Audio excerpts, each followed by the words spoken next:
I finally finished putting strings on my Fulgorian harp.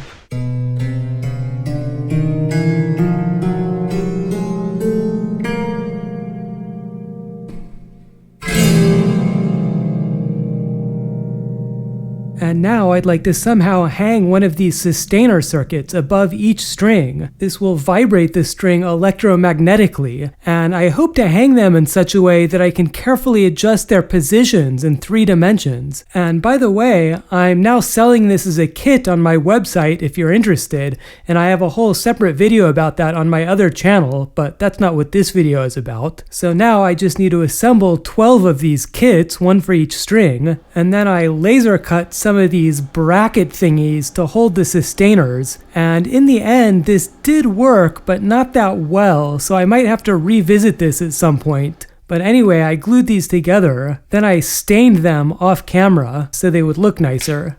Wait, did it do the thing? The transition thing? I don't know, never mind.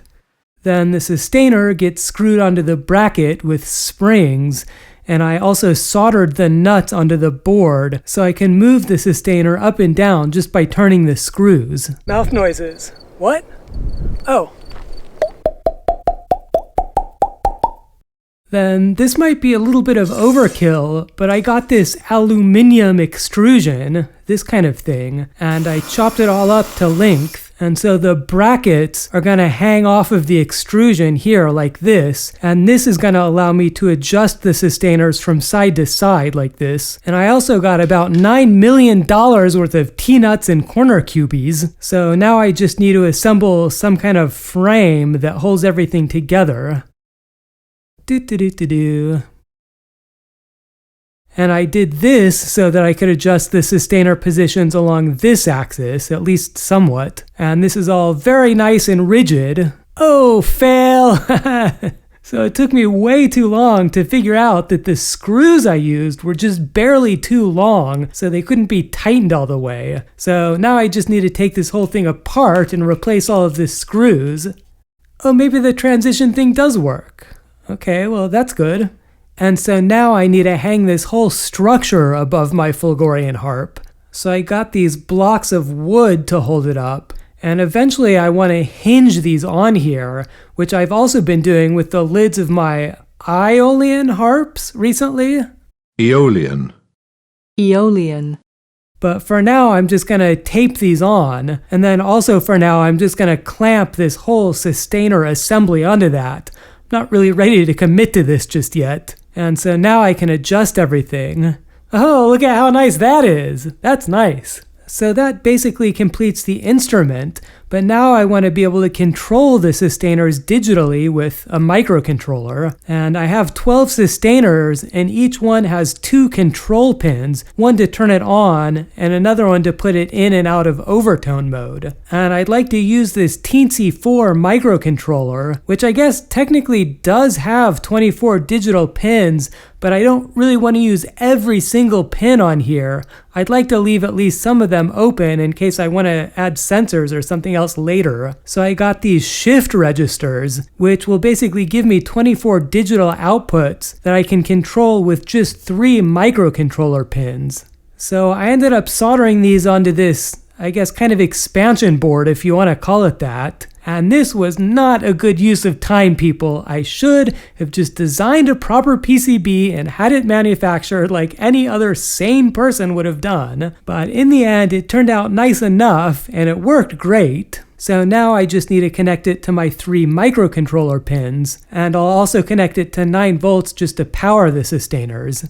And then I got these ribbon cables, which I'll use to connect each sustainer to this expansion board. So that's it for the electronics. And now at this point, I feel like I should do a really gross hacking montage.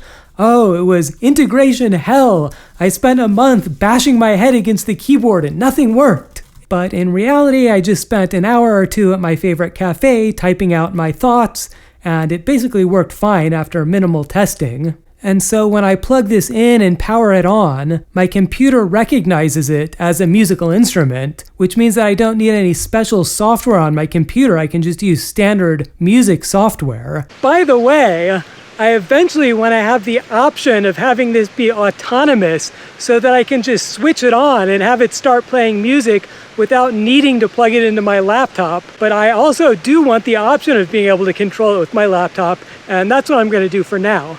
And I've done this in such a way that if I click towards the bottom of this keyboard, it will turn the corresponding sustainer on in regular mode. And if I click towards the top of the keyboard, it'll play in overtone mode. But I'm not sure it makes that much of a difference with this setup. But so anyway, let's give it a go.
So when I listen in headphones, that recording maybe sounds a little bit more rattly and sci-fi than it sounds in real life, but when I listen through my laptop speakers, it's a reasonable approximation of what it really sounds like. And overall, I'm very happy with this.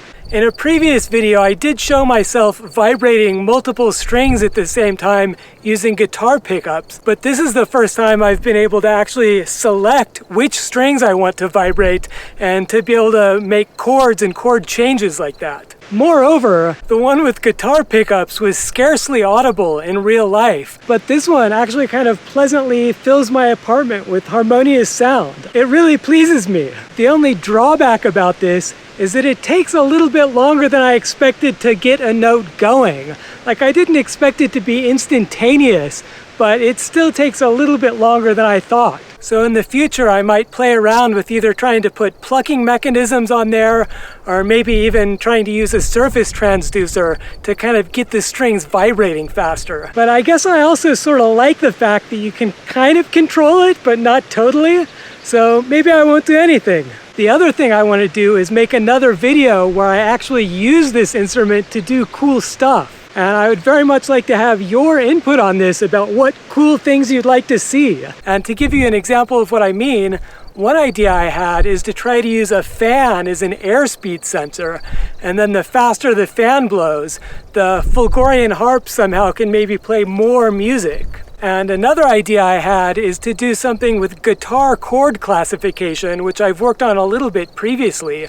And the idea is that I would strum a chord on the guitar, and my computer would figure out which chord that was, and then the Fulgorian Harp would play that chord and kind of sustain it and maybe lock it in, and then I could maybe play a little solo, and then maybe I could go back and play a different chord, and the instrument would lock that in, and I could go and play a little bit more solo. So I think something like that might be really fun to play music with. But as I've said before, I'm always in awe of just how much creativity and ingenuity all of you seem to have. So I'd be very interested to hear what ideas you have of cool things that I can do with this.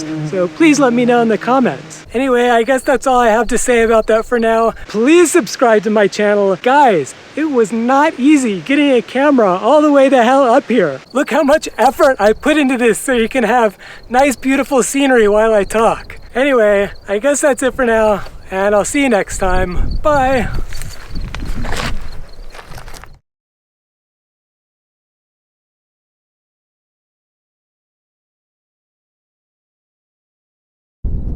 Oh look, there's the microphone factory.